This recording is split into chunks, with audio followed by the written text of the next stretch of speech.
What's up, everybody? Welcome to our Fiery Embers show on the Everyday Athlete Podcast Network. This live show, which means you might hear dogs barking, is not one that is going to bring you the latest tip on how to increase your VO2 max, but it will make you laugh, which will have cardio benefits. So stick around, get to learn more about our guests outside of the world of running, swimming, and cycling. Today, I'm going to be joined by Liz, Ryan, and Mandy, team running all day, all night, day or morning. I screwed that up all multiple times already. Team Random from Relay, Iowa, which is a 339-mile run across Iowa. There are 3 out of a total of 9 participants, and we're going to discuss a lot of the funny stuff that happens over the course of that distance in just 2.5 days. But before I bring them on, check out the Everyday Athlete Podcast Network on your favorite podcast platform. We have a variety of shows, which means we have something for everyone, from music and food to human interest stories of everyday athletes overcoming obstacles to reach their finish line. Make sure you subscribe, rate, and review our network so that we can continue to bring great guests onto our show. And without any further ado, let's bring Team Random forward. First joining us is Liz, then Mandy, and now Ryan, who is actually the linchpin to all of this. As some of you have read Ryan's story on our website, as well as heard him on our Fiery Embers in the past. He is my connection to Liz and Mandy. So I'm going to go right to him first. Ryan, dude, like, how do you find yourself at the start line of a race that's going to go 339 miles across Iowa in 2.5 days with complete strangers? Let's be honest. Yeah, it's quite the well, I was gonna say it's quite the story. It's really I just was on TikTok the last couple of years, and a lot of run talkers, as we call them, have done this race before. And every time they would post about it, even though the team last year got super sick, I still had incredible FOMO because this race looked awesome. I've never done a relay. The most I've ever done is a marathon, and I'm just like, that looks fun. I want to be a part of that. And when I got asked, I think it was shortly after the race last year, I'm all in. I'm all in. And so it's ever since then. I didn't even have like a second question about it. I just made sure it was good with my wife, that I could be gone for a weekend, and I was set. I was ready to go. Who reached out to you to get you onto the team? Mark Johnson, our team captain. So if I ask Mark, was it the "Hope This Finds You Well" videos that brought him in? Would that be the answer? Maybe Mark. It's funny, on TikTok, Mark was one of the first runners I followed forever ago. Yeah, and he's kind of been. He's from Iowa. He's an Iowa native, and he's been on the team the last couple of years. So he's a tried and true veteran of the race. And I was like, as long as he's got the logistics down, and I don't have to think about that, like that was a bigger selling point too. Is like I can just be a pawn in his game, and you just tell me to run, and I'll go. Mandy, how did you get roped into this? I volunteered. Mark had a TikTok out there. I know, crazy, but it's a year of growth for me, and I'm doing all sorts of crazy stuff. He had a video, and he was looking for more teammates, and I reached out because I live in Minnesota, so it's not that far. So I'm like, if I'm going to do something crazy, I can drive there. That's easy. Yeah, that's how I got roped into it. He's like, yeah, we have room. We need people, and so I signed up. And Liz, how were you roped into this idea? It was the same as Ryan. He reached out to me right after the first one that I watched, which was last year. That he reached out to me, like, I think it must have been like a week or two after, and I was like, sure, I'll make it work. So Ryan said he hadn't been on a relay team before. Mandy or Liz, have either of you been part of a relay team? No. So totally blind. I'm raising my hand. I'm volunteering. Yes, sign me up. It was purely based on watching their TikTok videos. And like Ryan said, they were sick. They were so sick the first relay that they did, and we still wanted to do it so fast. I didn't know that until after I paid for it. I found out that everybody got violently sick, like to the point they were pooping and puking all over. Yeah. Oh boy. Iowa. Yeah. Yeah, several of them ended up in the hospital. Yeah. Oh, okay. Well, yeah, it was not good. We're talking about getting a relay team for next year. We're going to edit this out so that we can actually have a team going. So, Ryan, help me understand this part of it all. I'm going to do this relay. What were your expectations going into this? Was it like, I'm going to haul ass for 10, 20 miles, or I'm going to run? Like, what were you thinking was going to happen? I've thought about this plenty of times because I don't know that I really had any expectation because I didn't know what to expect. Right. The way I approached it in my head, though, was like, or how I kind of just rationalized it because I just could not. I was like, I don't know. I have no idea. Once we're out there and it's 5 a.m. and I've been up for X number of hours, like I didn't know. But the way I framed it in my head was, okay, if I take like a marathon training week, which is about 35, 40 miles, in the early stages, and cram that into like a 3-day window, I think I can do that. And that's kind of how I bargained with myself, where I was like, I'm not sure how I'm going to feel, with the cadence of like running and stopping and running and stopping. But I just wanted to embrace the whole thing. And the other part of it too is like, we're going to be running along the side of highways, through towns, across a whole friggin' state. Like that just seemed so exciting that I didn't really care about anything else. And Mandy, what were you expecting? Were you expecting I'm going to run for 5, 6, 7 miles and stop? Or did you already know going in like, okay, 1 mile at a time? No, we didn't know that. I just figured I've never ran a marathon before. I've ran some half marathons. Okay. Done a lot of 5Ks, 10Ks. And I just figured, if I can do a half marathon, I can do this. Yeah. And I knew it'd be the equivalent of about 3 half marathons in 3 days. I didn't know what it would look like. I was hoping we wouldn't run more than 2 to 3 miles at a time, honestly. Yeah. Liz, you're laughing. Was that your hope too? Yeah, that was the same concept. I really had no idea either. I just knew I was going to do whatever they asked of me, and that we were going to, build a team, and that it was going to be fun. I didn't expect it to be as much fun or as crazy as it was, but it met my expectations and then exceeded that. Hands down. It exceeded it. Yep. Were there awkward moments at the very beginning? Because you guys don't know each other. Sure, you met each other through social media, and it was like, so it was smooth. Like, hey, I know I've seen your videos and I've seen your posts, and we're like best of friends before we even start then? Yeah, not with us anyway. I didn't feel like in our car, because the 3 of us were in the same vehicle together the whole time. So we were together the whole time, except when we abandoned Mandy at the park. Oh, okay. We need that story. Yeah. But yeah, I didn't feel like there was any awkwardness, even really with the rest of our teammates, or even with the other teams, because we were just excited to meet everybody. We had interacted for years. I'd followed Mark for like 5 years now. So it wasn't, I didn't think it was awkward. Yeah, I had several conversations like throughout about how it was so bizarre, surreal in a way, because it's like you have seen these people, like long, like lens shots of people standing, like what they look like, how their mannerisms are, but like to actually be in the same space and talking to them is like there was no need for like introductions. It was just like hugs and handshakes right away with everybody. Yeah, immediately. It was such a cool feeling and vibe. That's awesome. And I think that speaks to the authenticity that we have created on TikTok as Run Talkers. Yeah, which you don't get in a lot of places, right? And from a lot of people, it's a lot of bullshit, right? Like masquerading as hard stuff, and it's like, please be honest with us. Manny, be honest with us. What's this story about you getting left behind? Oh, it's a good one. Well, it starts with, we should really start where we need to start. The reason I was left behind is because Liz had to go to the emergency room. What? Right? Yeah, so maybe we start there before we start with me getting left in the park. It's completely unrelated to the race, but when I got on the airplane to fly to Iowa, my eardrum ruptured, and I felt it rupture, but it went like the pain subsided really quick, and I was like, that can't be it. It probably just popped. It's fine. By the next day, my cheek was so swollen. I looked like a chipmunk, and I was in so much pain. Which one? Like, Alfred, Simon, or Theodore? Here is the thing, though. Theodore. She would ask me, she'd say, does my cheek look swollen? And when you just meet someone, you don't know. I'm like, well, she said, I thought you looked like that. Like, I don't really have a baseline, Liz. As the day went on, I'm like, yep, it's swollen. It is, because it's getting bigger now. But how do you know? But yeah, she was in pain, and she ran through that whole thing all day long. With us, we're strangers, but not really. Yeah. Okay, so you had to go to the emergency room. The prior to the event.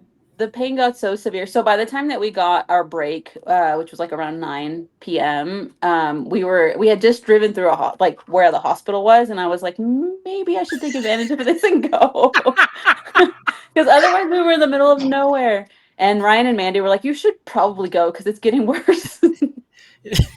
And I I said it was my car and I needed sleep. I'm like, you know what? I am 44. I need to get a little sleep if I'll be asked to run tomorrow. So that's why I'm like, they go, well, why don't we drop you off with our other teammates in the park? And then they were going to go to the ER. You say 44 like that's old. I'm 51. Like, Okay. what are we doing I'm not here? old. I felt old compared to these two. I got called mom a couple times. Oh shit! Then I'd be called granddad. But Well, Ryan, you're pretty close to my dad's age, actually. oh, thanks. How do we remove her from the show? Ryan, how hard was it for you to run while the Pacers are, scrambling in the NBA playoffs? Okay, so like I told You made us multiple people- Pacers fans. Now we're I did. obligated Pacers fans. Never heard about the Pacers. Well, so Thursday night when we got up there's a meeting at a restaurant called Buffalo Alice's, and that's where you get like your Relay Iowa shirts and your tracker, and there's like a pizza thing. Well, that was the night of game 1. Okay, so I'm there and I'm like talking to multiple people. I'm like, little did I know when I signed up for this race a year ago that my Pacers would be in the NBA Finals when I'm running this race. So fast forward later that night, if you don't recall or if you don't follow sports, the Pacers came back from like 15 down. I'm in my hotel room. We have to get up and be in the park at like 5 a.m. for like 4:45 leaving the hotel. And it's like 10 o'clock at night. And Tyrese Halliburton hits a shot with 0.3 seconds left. And I'm in my hotel room like this. I can't yell, right? And then I have to try to go to sleep. And I didn't go to sleep for like 2 more hours. And so I was already behind the sleeping 8 ball, whatever you want to call it. I was behind right from the get-go. And but I was floating on cloud 9 that Friday morning when we showed up to the starting line. And so now you've recruited multiple people to be Pacers fans, and so now they're angry at you because they have to watch the NBA Finals late into the night these days. Yeah, And they better win. And the Pacers are facing win. elimination. So yeah, we'll see. Big game. But Mandy, you said you're from Minnesota, so the Wolves are out. You just kicked them right out. Sure did. Yeah, I don't really watch. My kids watch Minnesota sports. I go to Twins games. I like. There you go. No, yeah. All right. So I'm a big fan of food. And sitting in a car for 3 days, like I'm just thinking, like, how am I going to get this food? Where's the cooler situation? Like, Liz, I'll send this to you first. Like, how are you getting set up for nutrition to run a mile at a time? Plus, you got to eat. I mean, you're out there for 2.5, 3 days. Like, yeah, what's the food we situation? starved. We starved. No, I flew in, so I couldn't bring food. So Randy and Ryan and Mandy handled that situation. Randy. We had a cooler in the back. Take it. That's their couple name. We had a cooler in the back. We had what were those things called? The peanut butter and jelly things. Uncrustables? Uncrustables. We survived off of those, but we also survived off gas station food. Like the team last year kept talking about Casey's gas station, and I had never heard of it, seen it, whatever. And I'm obsessed now. I had the breakfast pizza like every day. It's a Midwest staple, Casey's. Yeah. We have them all over the place, especially Iowa. I think they gauge how big their towns are. They say, "Oh, you have a Casey's? If you have a Casey's, you made it." Yeah. That sounds like a lot like Texas with Buc-ee's. No. No? These are little Buc-ee's. Yeah. Buc-ee's is huge. Yeah. Yeah. It's like a little 7-Eleven, but the food is better. I don't know. All right, let's talk bathroom situations because you're not running for 2.5 days straight without, having to use the restroom every now and again. And there's a lot of laughter. By the way, if you can't watch the show right now, there's laughter across the screen. So there clearly some shit happened, literally. I'm guessing. Or not happening. Or not happening. Okay. Or not was the problem. Oh. Ryan, I don't think I've ever talked women. about shit more than I have with I'm 2 strangers who sorry. became my best friends. But it was great. Liz couldn't poop, so it was a problem. And Yeah. I feel comfortable saying that 'cause she was posting TikToks about it. Yeah, I was so gonna it's say, fine. did you watch my TikTok? Okay. We're going to go to Ryan about this, though, right? Because you got to be, like, gentlemanly. Like, I can't fart. There's 2 ladies here. Like, and they're strangers at first. So at what point are you sweating thinking, oh, my God, I just ate that beef jerky stick and I gotta rip one? It was hilarious. Like that was one of the things as I was going up there. I was like, it's going to be, you're just going to have to dive right in. Like you talking about how we're like strangers, but you have to get to, and like, especially as runners, like that is like, we all have that like pre-race anxiety, right? So it's like, you Yeah. kind of just had to be open with it. And, what was that, Saturday, Sunday? I made people wait because I had been waiting all morning. We ran through Dyersville and Field of Dreams. When we finally hit a gas station, and I was like, it wasn't a gas station. It was a checkpoint. And I'm like, I got to take advantage of the opportunity here, because when you're running alongside the road, like any sort of public restroom that isn't like a complete, bombshell, like you got to take advantage. So no, that's it. Like you just we even said at one point, I'm like, and we're all parents. It's like parenting and running like makes you very open about talking about bathroom stuff. So bodily functions. We just dove right in. It was fine. Or just being an extrovert, dude. Like that's just happening. And so you said Field of Dreams. You said had to go to the bathroom, porta potty. Like when you're in there, were you like, is this heaven? After the morning, I was just counting down. No, yeah, I did do an "Is This Heaven" video, but it wasn't from the porta potty. So yeah, you should have added a porta potty. I should have. That's a good idea. So Liz, you were stopped up. What was the old wives' tales that these two were telling you? Like, oh, you should drink castor oil; it'll help. No, well, the problem was that I needed to poop. It'd been like 4 days since I last shit. And by Saturday, I was absolutely miserable. My face was swollen like a chipmunk. I literally looked like Theodore because I was also super bloated, 9 months pregnant. Oh, no. What? Yeah. I was miserable. But I tried. Why do you bury the lead in this conversation? You're 9 months pregnant. She's not pregnant. No, I'm not pregnant. I'm not pregnant. I look pregnant. No. I was like, holy shit! No. Bury the lead. No, I don't think that I could do that pregnant. Do you, Mandy? No. Didn't somebody tell a story about how there was a couple that ran it last year and she was pregnant, and then like the child ran across the finish line with him this year, or maybe that was a couple of years ago. But I don't know. It was 9 months. I did hear that. Yes. But 9 months is a whole other level of like. Yeah. To her, yeah, definitely. Because there's no way. No, I wasn't pregnant. It just looked like I was because I was so bloated. I had what was that little machine called? I was using that on my belly. The massager. The massage gun. Yeah, I was like trying that. I drank the Coke because my doctor said to do that. Libby was swearing by apricots. She had dried apricots because she was playing with it too, and she's like, "Eat some of these." And then jelly beans. I tried jelly beans too. Nothing worked really. I don't know what ultimately worked actually, but by Saturday evening, I'd had one, and we were all celebrating. Congratulations! Thanks. Better than the medal, I'm sure. Like, oh, relief. All right, so Ryan, I'll hit you up first. At what point along the 2.5 days, give me one moment where you were like, honestly, this is the best thing ever. Like you're either out there running or you're out there cheering or crewing. Like give me that one moment. I hopefully I will probably steal all three of our answers. Yeah, I was gonna say we're all gonna say the same thing. We're gonna say the same. I know exactly what we're gonna say. Yeah. So Saturday afternoon, evening, like our group, so it was us three and then Libby and Carrie in the other car, but we were kind of the unit of five.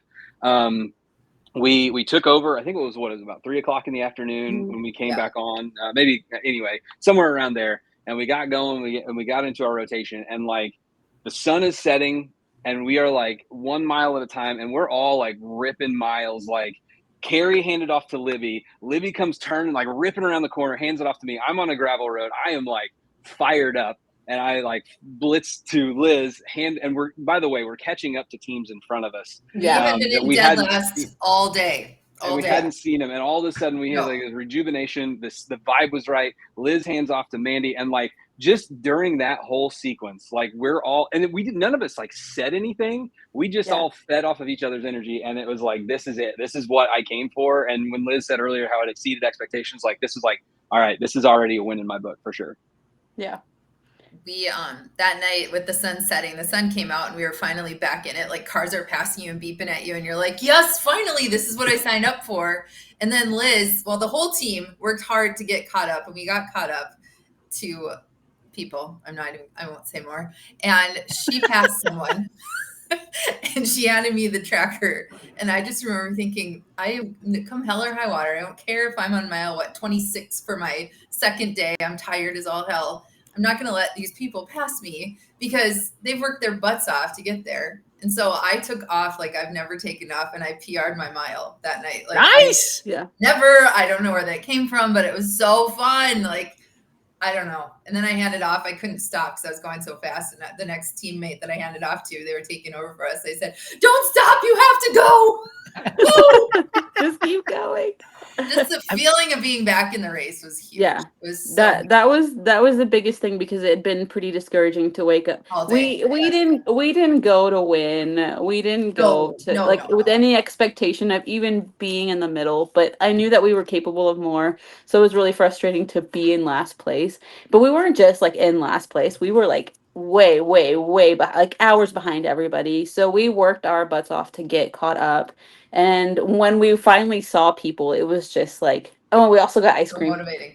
Yeah. That'll do it. The ice cream, kind of the sugar, gave us that rush that we needed, but it was super motivating seeing the other teams and like passing people, and like we weren't even seeing other cars. Like, we were by ourselves on this trail.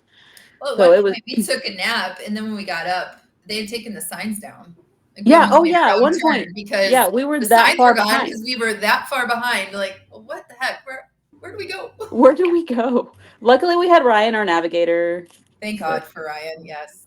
Is it all just on one road? So like go east to west, or so you're moving around different? Yeah. You do get on some stretches that go for a long time, but like when you navigate through towns and stuff, you do some weave in and some switching up there. How many teams and how many runners total do you know? I know it's 28 teams, right? Yeah. I believe they said 28 teams. I'm not sure how many runners. Every team could have up to 12, but there were several that had like 6. Okay.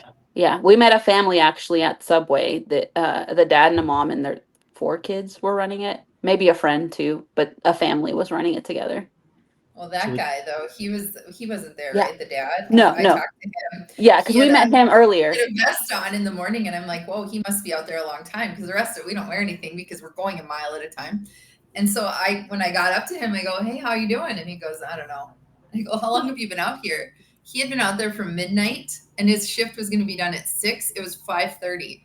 I go, "How many miles have you done?" And he was in 30 something. He couldn't remember. And he goes, "I don't think we made the best choice." Or having one person go all night long while everybody else slept. I'm like, I don't think so either. Yeah. But as a dad, I can see why he chose that. Yeah. We've talked about the high parts. What were the low parts? Were there moments where you were like, man, getting out of this car to run another mile is like the worst thing I could possibly think of? Trying to get sleep in the park all by myself in the middle of Iowa that was like my low part for me. Like, how are you getting sleep though? Like, that's confusing to me. If each person is running at a mile at a time, so you got to be up. If they're averaging 10-minute miles, that's 90 minutes, an hour and a half before you got to go again. Yeah, their crew had we did it in shifts. Yeah. So they would do, they're 4 people. They had a 6-hour shift. Oh, okay. Yeah, where they just continuously would run. So then were the cars staying with each other, or were you driving 4 hours ahead and meeting them there? No, the cars stayed with each other, and then we would stay in a town, and then when we got up, we didn't really do that very good. I think if we do that again next year, we got up too late. Like, I think we tried to get as much sleep as we could, and we'd wake up, and then we'd have to drive quite a ways to get to our team. And they wanted us there at 3. I think we got there the first time at 3:30. 3:30. Yeah, we severely underestimated how far they would, like how far they would be. We didn't math right. Well, at that point, it's really hard to be mathing. Yeah. What was the best thing you ate while you were actually running, Ryan? Like, not actually running, but actually out on the course with each other. We had limited choices. There was like a spaghetti lunch on. Actually, no. Was it Saturday morning? There was a pancake breakfast. And the pancakes were pretty good. Outside of that, it was a lot of Casey's breakfast pizza and stuff like that. So the pancake breakfast on Saturday, I will say, because that's kind of when we started to get a little bit of life after Friday night, rough night, lack of sleep, and so that's kind of that hit just right on Saturday morning.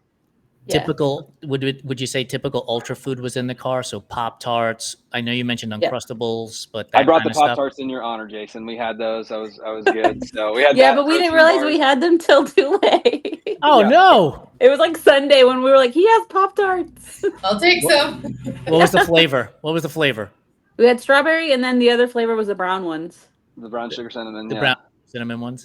Yeah. Yeah, I'd forget about the strawberry ones too. If it were cherry, we'd be all in. But Oh, strawberry's my favorite. well, we'll have to diversify the product line next year then. Thank you. It sounds like if you're invited, I don't know how this works with the team, but if you're invited next year, the answer is yes. Is that a good assumption? Yes. Yeah, I think Absolutely. we've all said yes already. I think we've already Yeah. committed. And it's all put together by this one gentleman, Mark. And Yeah. so he's put together 2 teams now. So it's like, is it enough interest that he would put together a third team too? He just put together our team. He split off from the other okay. team to make our team because there was so much interest last year. Gotcha. It sounds like there's already a third team forming from the talks of it. Not from us or anything, but they're whispering about joining us next year. Well, it's from us, Liz, because we posted the entire time we were out there. Well, no, but I Three mean of they're us. not like connect, like we know them because of TikTok. They're run but- talkers. Yeah, but they're not like joining our team. No. So I'm going to give you a scenario that we faced when we were at Badwater and we paced and crewed at Badwater. When you run in that weather, you sweat a lot and you fucking stink. Like there's just no way around it. You absolutely stink. And so we would hang our shirts out the window with, roll it up. And so it would catch the air breeze as you're going by. Like, are there any moments as you're going down for 2 to 3 days? Like you're like, oh my God, dude, wash that shirt, throw it out, burn it. It smells.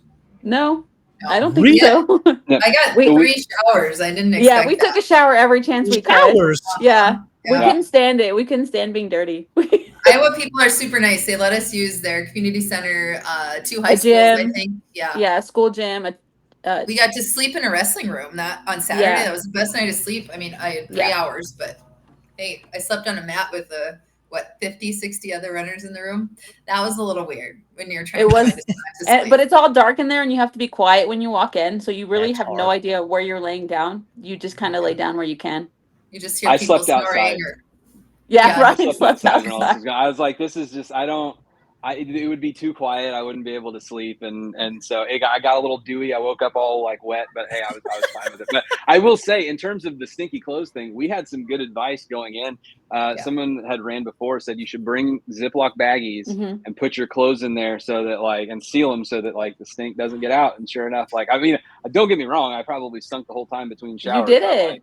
yeah. No, Ryan, we all smelled, so all we do is smell ourselves. Like all I Yeah. can smell is. You did. But we took so many showers. I wasn't anticipating the 3 showers. I really Yeah, I wasn't either.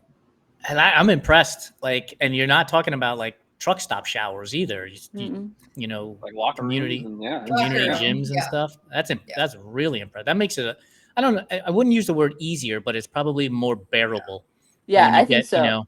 And they provided meals for us too. Not every meal, but they provided No, meals for I us. think we had 3. It's a Yeah. really nice race. And for the amount of money And- we spent and yeah. all the stuff they gave us. Yeah, because it wasn't expensive at all No, to do it. it's awesome. That is amazing. So what's the feeling like as, let's say you're about a 5K away, right? So now the last 3 runners are getting ready to put the full charge in for that last 5K. Did any of you finish the race? Were you the last leg? Were either any of you the last leg? We all finished together as a team. Yeah. Oh, okay. So Mark ran the last mile up to that point, and then we went and parked, and then kind of, what was it, a quarter of a mile away? Yeah, it wasn't very a mile much, away. but yeah. And then we all kind of grouped up, and then went across the line together. So what's that feeling like? Like you've just experienced 2.5, 3 days with strangers, you're running, you're eating at, gas stations and just, I presume, sharing stories and laughing the majority of the time. And now it's coming to an end, right? So what's that feeling like? And Liz, we'll start with you. Yeah, I don't know that I have the words for it. It was just really, truly incredible to have that feeling of this is something that we accomplished. This is something we accomplished together. and it's over is insane, because we had been planning for this for a year, and to finally be at that finish line was just an incredible feeling. It like for me anyway, like graduation day of high school, and it's like, man, I know I might see some of these people again, but I probably won't see a lot of them even, and we're going to disperse. Like, was that a feeling like I want to hang on to this feeling for as long as I possibly can? Yeah, we said that to each other. Like we say that almost every other day, I think. We're like, keep talking about it, keep the feeling alive, because it truly is just such an amazing, wonderful feeling, and we have such an amazing connection. We still text each other every day. That's awesome. And then we still have TikTok. So I know that's Yeah, such a silly thing, but it's what created these relationships, and it's what's going to continue to grow them, I think. Mandy, what was it like for you as you're coming down that last quarter mile stretch? I think it was so emotional to me, and I was so tired at that time. I didn't think about leaving these guys. I was just so on such a high, like, I can't believe I just did this. I can't believe I just went out of my comfort zone. Nobody I know, everybody thought I was absolutely freaking crazy. Like, you're gonna do what? Where are you going? With who? My mom was just beside herself. Like, are you gonna be okay? Like, are you gonna get murdered on the side of the road because you're going to Iowa to meet people on TikTok? She still thinks TikTok is the dancing app. I don't know. The crazy people are on that app. And I'm like, I am. I am. So I don't know. It was so emotional. It's such an awesome feeling, and everybody's cheering for you. I had the guy that I met on the course that he actually is on YouTube and got me in his YouTube video, which was so cool. He was at the end, and he's like, I didn't have anybody there I knew, but he's like, Mandy, hey, Mandy. And he called me over. He's like, congrats. I've been following your stuff on TikTok since we connected out there on the course. And I'm like, that's so cool. Great. That's Thank awesome. you. So it didn't really hit me until the next day when I finally got some sleep. Like, oh, I I'm not going know. to get to see them. I don't know. So right in that moment, no, I was just on top of the world, and it was awesome. But Ryan, I'm going to change the question for you because you had just finished the Flying Pig not that long prior to that, and there's a picture of you emotional as you're getting ready to cross the finish line Oh there. yeah. And so compare the two, right? Because they're not that far apart from each other in a time sequence scenario. Yeah, I knew with Flying Pig, I knew I was probably gonna get emotional because that was like a solo thing, right? Like marathons, I and my family was gonna be there. So I with Relay Iowa, I wasn't really sure what to expect, and it just happened to be it was my mom's birthday that day, and my parents were up visiting my sister and my brother-in-law. They live about an hour away, so they had come down, and I really wasn't emotional at all until like as we're walking up. I got my phone out and I got a video of like our crew, like the 8 of them in front of me, like walking, and it like kind of started to hit me right then. And when I ran across like the finish line, I knew mom and dad and my sister, my brother-in-law, and my nephew were going to be there. And I saw my dad and my sister and my brother-in-law to the right, and I couldn't find my mom, and I like glanced over to the left, and she was by herself. And I went over there and I went to hug her, and like as soon as I hugged her, I started sobbing harder than I did Flying Pig. I was like, because I think it was just so bittersweet that it was like it was over. And because you're in the fight, and the experience that we all had and the bond that we all created. And it really started to sink in. And it was funny that it did not register that the emotions would come. And then like as soon as we crossed the line, I was like, we just friggin' did that. Like I've done that with the marathon, and it's a solo achievement, but like being in it with all of them was like I think it just made it even more special, and it didn't really hit me until right then. That's amazing. You guys have been awesome guests. If you haven't convinced people to do a relay, I don't know what they're thinking because it sounds like a phenomenal experience. Um, I know was. I'm super excited about putting together a team for the Wild West Relay out in Colorado next year with RTB, and so like this just gives me the fuel for that conversation because bringing strangers together, running the experience, the hard, the good, the laughs, the ups, the downs, and just connecting with people, especially in the digital world that we have today, where oftentimes we can feel alone because it's a digital space that we're occupying. You guys are awesome. I'm going to go one by one. Liz, final words, thoughts, experiences, thanks, whatever you want, share about your time with these two guys and the rest of the team. Yeah, no, I'm just super grateful for the experience and for the fun and the laughter that we shared. And we got really deep really quick and became fast friends. And it's just one of those like meant to be things. We randomly ended up on the same team. We randomly ended up on Team Random. We randomly ended up on this in the same vehicle. You know, it just worked out perfectly. And I couldn't have been with better people. So I'm really, really grateful for that. Final thoughts, Mandy? I would say if you're contemplating doing something like this, do it. It's awesome to get out of your comfort zone and get to meet people that are passionate about something just like you are. Like these people, you guys and our team, I feel on top of the world right now. Like I can do hard things. I'm running a marathon in October, my first one, and now it's like, God, if I could do Iowa, I can do a marathon. That's nothing. It's I got nothing. that. I know I'm not there. I'm not ready for it, but I'm excited for it. So I would highly, highly recommend it. And come do Relay Iowa. It's really fun. All right, dude. What do you got? I echo what they both said. I told them I've got sisters for life now out of this because like Liz was saying, like for us to end up in the same car, the experience that we all had together. And yeah, for real, if you are considering it, if you're thinking about a relay of any sort, do it, jump in, don't question it, just go after it. Like I cannot stress enough. Like I had high expectations and it like cleared the bar on all of them. And I just have like memories for life. I have bonds for life because of those 3 days in Iowa. And the thing is like Iowa, No, listen, it froze. I live in Illinois No. and Illinois is not all that different from Iowa, but the Yeah. fact that like Iowa blew me away. It was what a wonderful state that was. So I got to take a tour of Iowa with these 8 other people and it was just a wonderful weekend. Froze. Awesome. Well, thank you guys so much for joining me. I will be back here on the Fiery Embers here in a little bit, but I will let you guys go and I'll get back to you in a minute. For those of you that stuck around for this Fiery Embers show with Team Random that went across Iowa, 339 miles in 2.5 days, but it was more than steps. It became bonds amongst the team members. Thank you for being a part of it. Thank you for listening. And be sure to check out our other shows on the Everyday Athlete Podcast Network, wherever you get your podcast shows. And don't forget to subscribe, rate, review, and comment. Have a great one, and we'll see you next time on Fiery Embers.